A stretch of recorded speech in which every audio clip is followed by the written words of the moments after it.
Hello बच्चों, welcome to अज्ञान with Gaurav sir. Today we are talking about accounting equation. Accounting equation has dual aspects of accounting. और जैसा कि हम पता है कि dual aspect means every transaction has at least two effect.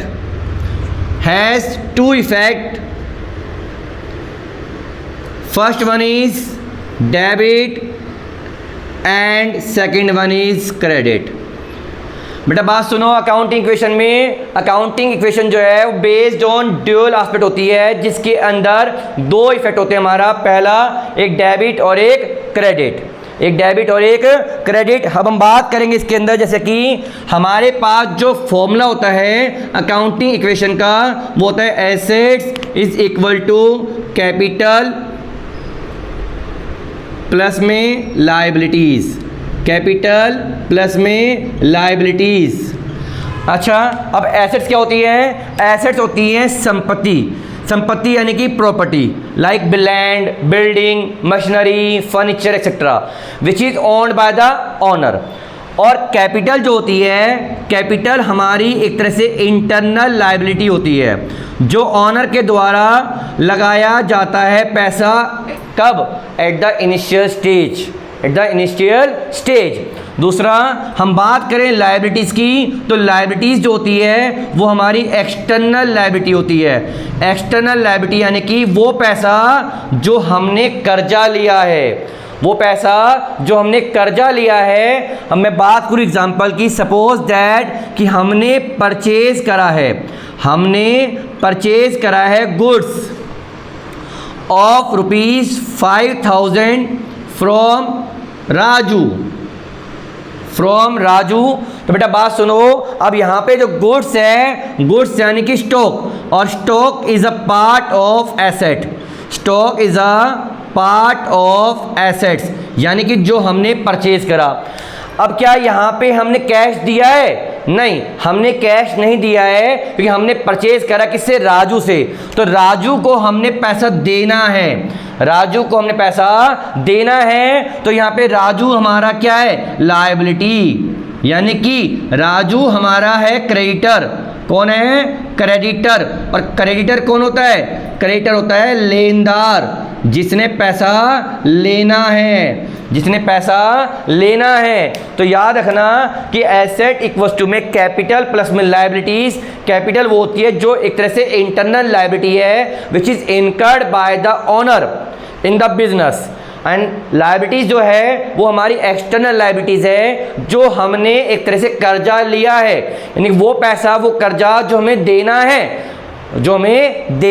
है। और एसेट्स क्या है? एसेट लाइक संपत्ति, जो पैसा हमारे पास खुद का था, जो प्रॉपर्टी हमने खुद की लगाई, जो हमने बिल्डिंग लगाई खुद की, जो हमने मशीनरी है, ये सारा किस में आता है? एसेट्स के अंदर आता है। ये सारा किस में आता है? एसेट्स। तो अब हम बात करें थे क्या? बैलेंस शीट का दूसरा नाम, it is also known as balance sheet equation. याद रखना बच्चों, तुमसे यहाँ पे एक क्वेश्चन ये भी पूछा जाता है कि accounting equation is also known as, तो आपका नाम क्या आएगा? Balance sheet equation. अब जैसे हमने यहाँ पे फॉर्मूले की बात करी थी, तो फॉर्मूला हमारे पास क्या था? फॉर्मूला हमारे पास था कि assets is equal to capital plus में लायबिलिटीज। या हम इसको ऐसे बोल सकते हैं कि अगर हमें कैपिटल निकालनी है, तो हमारा फॉर्मूला क्या बनकर आएगा? एसेट्स माइनस में लायबिलिटीज। वहीं पे ही अगर हमें लायबिलिटीज निकालनी है, तो क्या बनेगा बेटा फॉर्मूला? एसेट्स माइनस में कैपिटल। ठीक है, याद रखना, क्योंकि हमारा फॉर्मूला कैसे भी इसको हम एक्सप्रेस कर सकते हैं। और दोबारा बता रहा हूँ, कैपिटल को हम ऑनर्स इक्विटी भी बोलते हैं। कैपिटल को हम ऑनर्स इक्विटी बोलते हैं और इसे ही हम इंटरनल लायबिलिटी भी बोलते हैं। क्या बोलते हैं? Internal liability. हाँ। अब हम बात करेंगे इफेक्ट्स की। अब हम बात करेंगे इफेक्ट्स की। तो हमारे पास क्या होगा? Effects of transaction, effects of transaction on accounting equation, on accounting equation. तो बच्चों यहाँ पे हमारे पास ये दो तरह से होता है। पहला, transaction affecting two items, transactions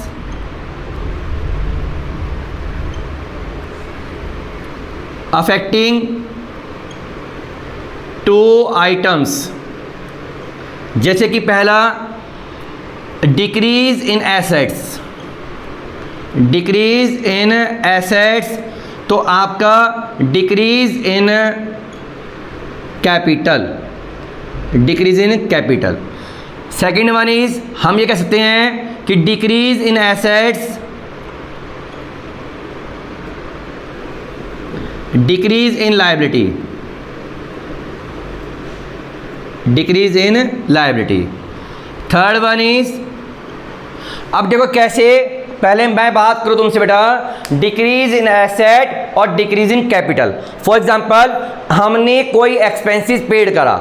जब हम कोई एक्सपेंसेस पेड करेंगे तो हमारे पास से कैश जाएगा। कैश जो है is a part of asset. और दूसरा, जब हम एक्सपेंसेस पेड कर रहे हैं तो उतने पैसे से हमारी कैपिटल भी कम होगी। ठीक है। Second thing, decrease in asset and decrease in liability. It means हमने पेड करा है किसको? क्रेडिटर्स को। हमने पेड करा है क्रेडिटर्स को, तो क्रेडिटर को जब पेड करेंगे, creditor is a part of liability, creditor is a part of liability. तो जब हम लायबिलिटी पे कर रहे हैं तो लायबिलिटी हमारी क्या हो रही है? डिक्रीज। और उसके लिए हमें क्या देना पड़ रहा है? या तो कैश देंगे या बैंक से पेमेंट करेंगे, चेक से। तो इन शॉर्ट क्या हुआ? जब कैश भी कम हो रहा है, इट मीन्स आपकी एसेट भी कम हो रही है। Third one is increase in asset और increase in liability, increase in liability. कैसे भाई? आज हमने मशीनरी परचेज करी, हमने मशीनरी परचेज करी है ऑन क्रेडिट। इट मीन्स भाई मशीन परचेज करी है तो मशीन परचेज करेंगे, machine is a part of asset और एसेट हमारी क्या हो रही है? Increase. And as I told you in my last videos कि जो है जब एसेट इंक्रीज होती है तो होता है डेबिट, यानी कि क्या? इंक्रीज। दूसरा, जब अब मैंने क्या कहा कि मशीनरी परचेज करी है हमने ऑन क्रेडिट, मशीनरी परचेज करी है ऑन क्रेडिट। इट मीन्स हमने मशीन खरीदी उधार पे। जब मशीन उधार पे खरीदी है तो वहां पे हमारी क्या रेज हो रही है? लायबिलिटी। क्या रेज हो रही है? लायबिलिटी। ऐसे हम बात करेंगे फोर्थ वन पे,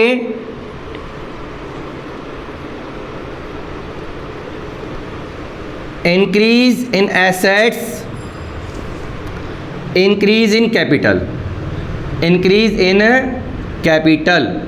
कैसे? अब भाई सपोज आज मैंने कोई बिल्डिंग बेची या मैंने कोई अपने गुड्स थे, हमारे पास स्टॉक थे जिसकी कॉस्टिंग थी 10,000 की, उसको मैंने सेल करा है 12,000 पे। अब 10,000 की कॉस्टिंग थी, उसको सेल करा है 12,000 पे, तो इट मीन्स हमारे पास क्या हुआ? हमारे पास 2,000 का प्रॉफिट आ गया। जब बेटा प्रॉफिट आ रहा है तो वहां पे क्या होगा? प्रॉफिट पहले तो आपके कैश को इंक्रीज करेगा और cash is a part of asset. दूसरा, प्रॉफिट आ रहा है तो वो उतने ही अमाउंट से आपकी कैपिटल को भी रेज करेगा, तो वहां पे हमारी कैपिटल क्या होगी? इंक्रीज। कैपिटल क्या होगी? इंक्रीज। ऐसे ही हम बात करेंगे फिफ्थ की कि इंक्रीज इन एसेट और डिक्रीज इन अनदर एसेट्स। कैसे भाई? अनदर एसेट कैसे डिक्रीज होगी? फॉर एग्जांपल, अब यहाँ पे बोला गया है कि एक एसेट आपकी इंक्रीज हो रही है और दूसरी आपकी डिक्रीज हो रही है। कैसे भाई? मैंने क्या कहा कि परचेज करी मैंने machinery in cash, in cash. जब हम कैश में मशीनरी परचेज करेंगे तो पहला हमने क्या कहा कि मशीनरी परचेज कर रहे हैं। जब मशीनरी परचेज करेंगे तो हमारी एसेट क्या होगी? इंक्रीज। दूसरा, उसके बदले कैश जा रहा है, उसके बदले कैश जा रहा है, और कैश क्या हमारी एसेट है, कैश क्या हमारी एसेट है, तो वहाँ पे कैश क्या हो रहा है हमारा डिक्रीज, क्या हो रहा है डिक्रीज। एक और मैं यहाँ बात करूँ कि अगर हमें कैश रिसीव हो रहा है फ्रॉम डेटर, और डेटर क्या है बेटा, डेटर यानी देनदार जिसने पैसा देना है, तो वो हमारे क्या होते हैं एसेट्स, क्या होते हैं हमारे वो एसेट। अब डेटर से पैसा आ रहा है यानी कैश आ रहा है, तो कैश जब आएगा तो एसेट क्या होगी हमारी इंक्रीज। दूसरा, डेटर से पैसा आ रहा है तो डेटर क्या हो रही है हमारी डिक्रीज, डिक्रीज यानी कि एसेट क्या हो रही है हमारी डिक्रीज, एसेट क्या हो रही है हमारी डिक्रीज। ओके, एक ऐसी आता है हमारे पास next one, effects of transaction on transaction affecting transactions affecting more than 2 items, more than 2 items, more than 2 items. For example, goods sold जिसकी कॉस्टिंग है हमारे पास 10,000 की, of rupees 12,000 in cash, in cash. तो बेटा यहाँ पे क्या हो रहा है, यहाँ पे आपके जो स्टॉक हैं, स्टॉक आपके 10,000 से डिक्रीज हो रहे हैं, पहला इफेक्ट। दूसरा, कैश में बेचा है तो कैश आपके पास आ रहा है, तो यानी कैश प्लस हो रहा है कितने से 12,000 से, 12,000 से। इज इट इक्वल, नहीं। तो यहाँ पे अब आपके पास जो 2,000 का प्रॉफिट हुआ है, जो 2,000 का प्रॉफिट हुआ है, विच रेज योर कैपिटल, जो तुम्हारी कैपिटल को रेज करेगा, क्या करेगा कैपिटल को रेज करेगा, ठीक है। तो अब हम बात करेंगे कुछ क्वेश्चंस की, जैसे कि हमारा जो फॉर्मेट रहेगा बेटा, हमारे पास जो फॉर्मेट रहेगा वो रहेगा क्या, assets is equal to capital plus में लायबिलिटीज। यहां पे हमारे पास आती है ट्रांजैक्शंस,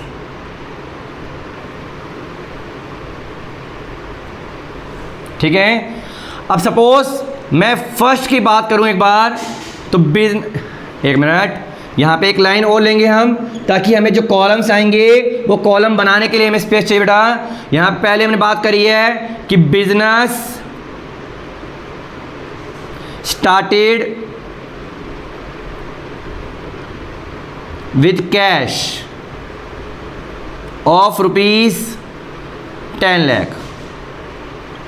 हमने कोई बिजनेस स्टार्ट किया है जो कि 10 लाख में किया है, तो जब बिजनेस स्टार्ट करेंगे तो बिजनेस के अंदर कैश आएगा, बट किस फॉर्म में आएगा, कैपिटल की फॉर्म में आएगा। किस फॉर्म में आएगा, कैपिटल की फॉर्म में आएगा। तो यहाँ पे बिजनेस में कैश आ रहा है बेटा, तो कैश का हम कॉलम बनाएंगे, क्या बनाएंगे, कॉलम बनाएंगे, और कैश के अंदर हम लिखेंगे 10 लाख, क्या लिखेंगे 10 लाख। और दूसरा जो मैंने बताया कि वो बिजनेस में पैसा जो आ रहा है वो in the form of capital आ रहा है, और हमने कोई कर्जा लिया नहीं है, तो हमारी लायबिलिटी क्या हो गई, 0। सेकंड, अब मैं यहाँ तुमसे बात करूँ बेटा, परचेज फर्नीचर ऑफ रुपीज़ 5,000। हमने यहाँ पे, या चलो मान लो कि हमने 50,000 में परचेज करा। अब यहाँ पे बेटा हमने क्या परचेज करा है, हमने यहाँ पर परचेज करा है फर्नीचर को, फर्नीचर परचेज करा है, और फर्नीचर क्या है हमारी एसेट्स। जब हम एसेट परचेज करेंगे तो हमारी एसेट क्या होगी, इंक्रीज। तो जिसके लिए यहाँ पर हमने फर्नीचर का एक कॉलम बना देंगे, और हमने परचेज करा है तो प्लस करेंगे, क्या करेंगे, प्लस करेंगे। अब उसके बदले यहाँ पे क्या लिखा है, परचेज फर्नीचर ऑफ रुपीज़ 50,000। बेटा यहाँ पे हमें 3 चीज़ दिखनी है कि जो भी चीज़ हमने परचेज करी है क्या हमने कैश में करी है, या हमने चेक से करी है या हमने किसी पार्टी से करी है। जब कुछ भी स्पेसिफाई ना हो, ना कैश, ना चेक, ना पार्टी का नाम, in that case we are assuming that कि हमने कैश में करी है, तो हमारे पास कैश जाएगा, यानी कि हमारी एसेट डिक्रीज होगी। क्या होगी? डिक्रीज। क्या हमारा कैपिटल पे कोई इफेक्ट आया? नहीं आया, क्योंकि दोनों इफेक्ट हमारे सेम साइड हुए हैं। कहाँ हुए हैं? सेम साइड हुए हैं, तो कैपिटल पे हमारा कोई इफेक्ट नहीं आएगा। और ये हमारी क्या बन जाएगी? New equation. क्या बन जाएगी हमारे पास? न्यू इक्वेशन, जो क्या बनकर आई बेटा हमारे पास? 9,50,000 प्लस में 50,000 इज इक्वल टू 10 लाख और प्लस में 0, प्लस में 0। ठीक बेटा, अब हम बात करेंगे नेक्स्ट की। तो नेक्स्ट जैसे मैं एज्यूम कर रहा हूँ, सपोज करो पेड सैलरी ऑफ ₹10,000। बेटा यहाँ पे हमने क्या करा है? सैलरी पेड करी है। सैलरी यानी कि एक्सपेंसेस, और जब एक्सपेंसेस पेड करेंगे तो हमारे पास से कैश जाएगा, कैश जाएगा। और क्या इसके रिटर्न में हमारे पास कुछ आ रहा है? नहीं। जब बेटा रिटर्न में कुछ नहीं आ रहा होगा, इट मीन्स दैट कि उसका इफेक्ट आपका अपोजिट साइड जाएगा, और सैलरी पेड कर रहे हैं तो वो आपकी कैपिटल को कम करेगा। लायबिलिटी पे कोई इफेक्ट आया नहीं है, और हमारा फर्नीचर पे भी कोई इफेक्ट आएगा नहीं, क्योंकि हमने क्या पेड करा है? सैलरी। तो यहाँ पे दोबारा से बेटा हमारे पास न्यू इक्वेशन आएगी, जो क्या आएगी? 9,40,000 प्लस 50,000 इक्वल्स टू 9,90,000 प्लस में 0। यहाँ तक क्लियर है? अब हम बात करेंगे फोर्थ वन की। सपोज करो हमने यहाँ लिखा बेटा paid into bank, paid into bank of ₹1 lakh, of ₹1 lakh. मैंने क्या बोला बेटा? पेड इनटू बैंक, यानी बैंक को पेड करा। तो जब बैंक में पेड करेंगे तो हमारे पास बैंक का एक नया कॉलम बनकर आएगा, because bank is a part of asset. तो यहाँ पे हमने बैंक में पेड करा है, तो बैंक हमारा 1 लाख से प्लस हो जाएगा। क्या हो जाएगा? प्लस हो जाएगा। अब पेड करा है, पेड करा यानी कि हमारे पास से कैश गया। तो जब कैश जाएगा तो बेटा कैश को कम कर देंगे, और क्या इसका इफेक्ट हमारे फर्नीचर पर आएगा? नहीं। कैपिटल पे नहीं। क्यों नहीं आया? क्योंकि सेम साइड इफेक्ट हो रहा है।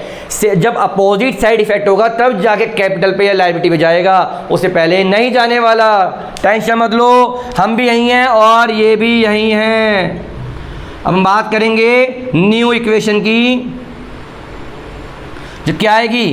8,40,000 plus 50,000 plus 1 lakh equals to में 9,90,000 प्लस में 0। ठीक है, अब बात करेंगे नेक्स्ट की। सपोज हमने परचेज करा बेटा machinery of ₹80,000 and paid by cheque, paid by cheque. तो बेटा यहाँ पे हमने क्या खरीदी है? हमने खरीदी है मशीनरी, और मशीनरी किसका पार्ट है? एसेट्स का। तो फिर से यहाँ पे हम कॉलम बनाएंगे मशीनरी का, और मशीनरी हमने परचेज करी है कितने की? हमने मशीन खरीदी है बेटा 80,000। तो यहाँ पे हम क्या करेंगे? अब 80,000 से प्लस करेंगे, और क्या करा हमने? Paid by cheque. मैंने कहा था या तो कैश या चेक या पार्टी का नाम। हमें 3 चीज़ पे ध्यान देना है कि इन 3 में से कौन सी चीज़ है, कौन सी चीज़ नहीं है। तो यहाँ पे हम चेक से पेमेंट करें बेटा, तो चेक से यानी कि बैंक से लेस कर देंगे कितना? 80,000। क्या हमारा कैश पे कोई इफेक्ट आएगा? नहीं। फर्नीचर पे नहीं। कैपिटल पे नहीं। लायबिलिटी पे नहीं। तो ये हमारी क्या बनकर आ गई?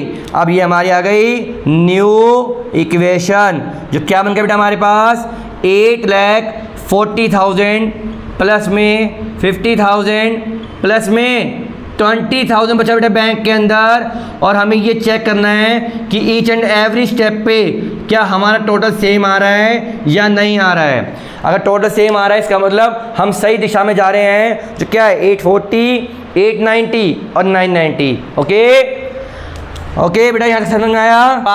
तो अब हम बात करेंगे, सपोज करो बेटा सैलरी आउटस्टैंडिंग, सैलरी आउटस्टैंडिंग है of rupees 10,000। Salary outstanding, salary outstanding का मतलब है कि देना क्या है बेटा, सैलरी, और क्या नहीं दी है, सैलरी। तो यहाँ पे हमारी क्या होगी, जब हमने नहीं दी है इसका मतलब हम पे क्या हो गया, कर्जा। और कर्जा जब हो जाएगा तो बेटा यहाँ पे हमारी लायबिलिटी क्रिएट होगी और जिसमें कॉलम बनाएंगे हम आउटस्टैंडिंग सैलरी के नाम से। किस नाम से, आउटस्टैंडिंग सैलरी के नाम से कॉलम बनाएंगे। और हमारे पे ये हो गया कर्जा, जो कर्जा कितने का है, 10,000 का। कितने का है, 10,000 का। और इस केस में हम क्या करेंगे, जब हम अपनी लायबिलिटी क्रिएट करेंगे तो उस केस में दूसरा इफेक्ट जाएगा आपका कैपिटल पे। वहाँ पे बेटा हम कैपिटल को कम कर देंगे और इसका एसेट्स पर कोई इफेक्ट नहीं आएगा। क्यों नहीं आएगा, देनी क्या थी, सैलरी, क्या नहीं दी है, सैलरी। तो देनी क्या थी, सैलरी, तो हमने अपनी कैपिटल को कम कर दिया और क्या नहीं दी है, सैलरी। तो वहाँ पे हमने उसके लायबिलिटी को रेज कर दिया। क्या कर दिया, लायबिलिटी को रेज कर दिया। कैश पे कोई इफेक्ट नहीं आएगा, यहाँ पे कोई नहीं आया, यहाँ पे कोई नहीं आया और यहाँ पे कोई नहीं आया।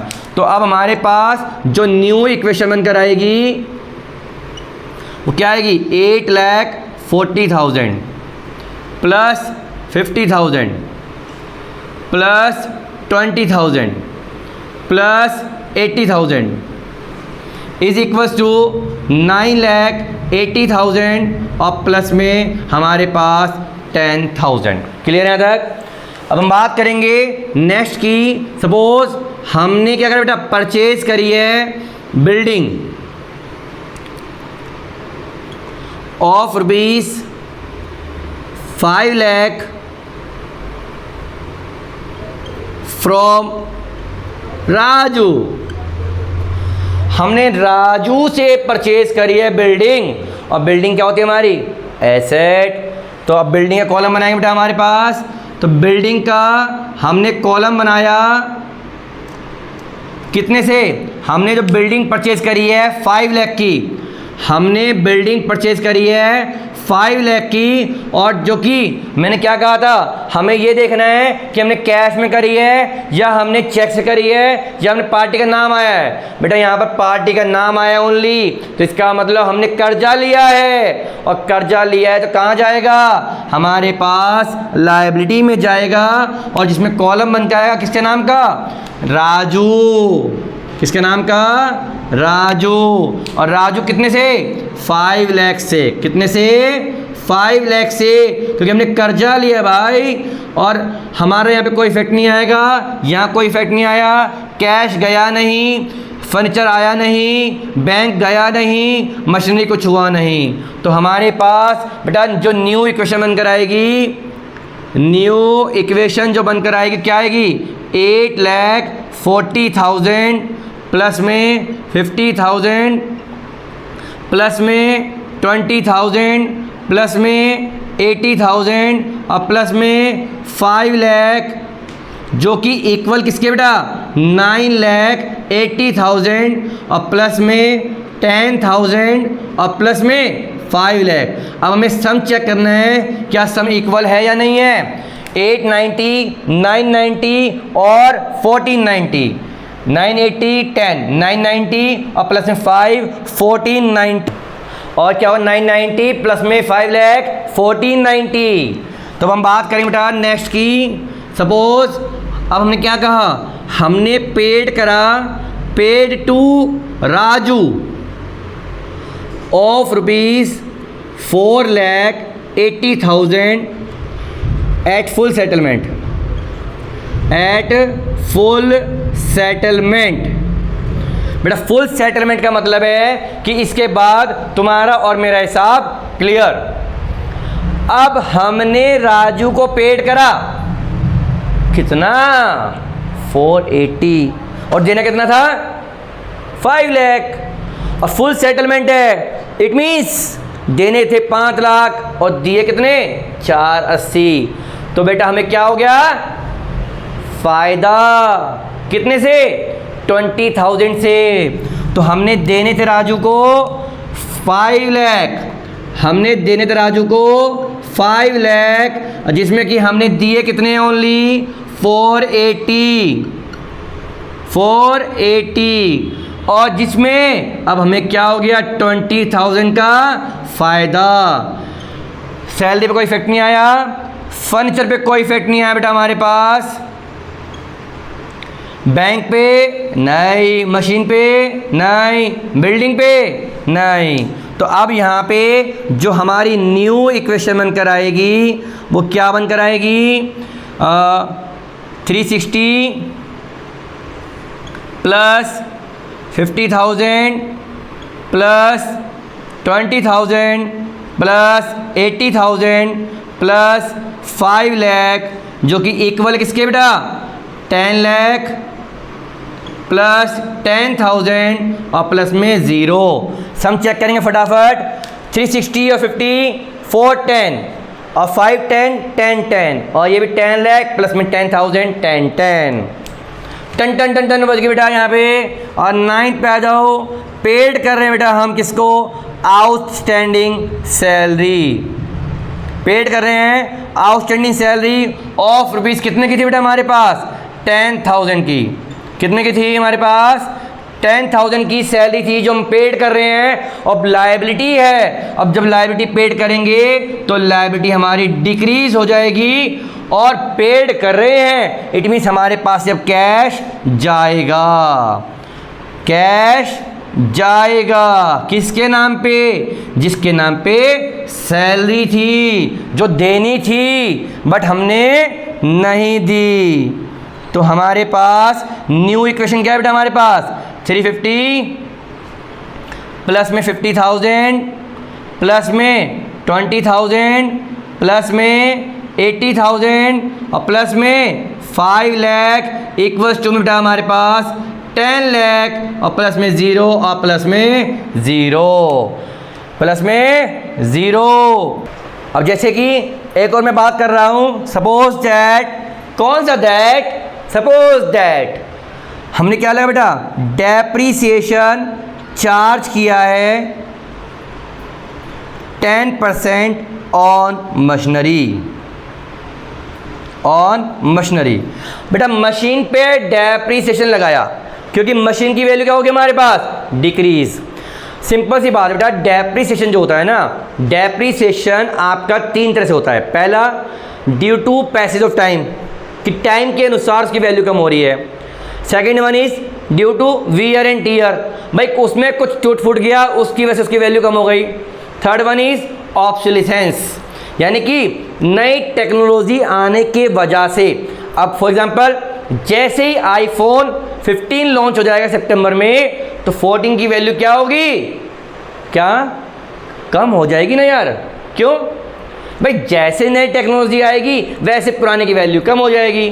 तो इसी तरह से यहाँ पे क्या है अब मशीन पे है तो मशीन बेटा due to wear and tear या due to passage of time इस पे डेप्रीसिएशन जब लगेगा तो इसकी वैल्यू कम होगी। और जो कितना परसेंट है जो कि हमारे पास 10% है तो हम क्या करेंगे मशीन की जो वैल्यू हमारे पास 80,000 थी उसका 10% निकालेंगे और लेस कर देंगे। क्या कर देंगे लेस कर देंगे। क्या इसके बदले में कुछ आ रहा है क्या, क्या नहीं, तो क्या जाएगा कैपिटल में से लेस करेंगे बेटा। और हमारे यहाँ पे कोई इफेक्ट आया नहीं है बिल्डिंग पे नहीं, फर्नीचर पे सॉरी बैंक पे, फर्नीचर पे और कैश पे कोई इफेक्ट नहीं आया हमारे पास। तो अब हमारे पास जो न्यू इक्वेशन होगी, न्यू इक्वेशन वो क्या बनकर आएगी जैसे कि 3,50,000 plus 50,000 plus 20,000 plus 72,000 plus 5 lakh is equal to 10,08,000 plus में 0 और प्लस में 0। तो बेटा यहाँ पर अगर मैं बात करूँ, अगर मैं इस क्वेश्चन की यहाँ पे अगर एंड करता हूँ तो यहाँ पे हमारी आएगी फाइनल इक्वेशन, और फाइनल इक्वेशन में हमारे पास इन सब का सम जो बनेगा वो 10,08,000 जो कि इक्वल रहेगा 10,08,000 के। और जब भी टोटल करेंगे तो यहाँ पे हम डबल लाइन डालते हैं, क्योंकि डबल लाइन और कॉमर्स वाले बच्चे हैं तो हमारा काम ही क्या है, लाइन डालना कि लाइन मारना। ठीक है, thank you so much for watching this video.